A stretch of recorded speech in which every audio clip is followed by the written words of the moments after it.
Never, ever, ever use this on your carpet. I'm Jeff with Dayton Carpet. I just saw a video where someone poured alcohol directly onto their carpet to remove a stain. And yes, it worked. But here's the problem.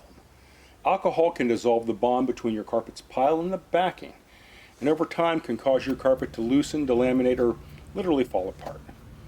So if you're dealing with a tough stain like permanent marker, rubbing alcohol can be used. The key is how to apply it.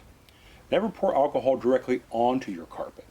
Whenever I'm using alcohol, acetones, or adhesive removers, I only use cotton swabs.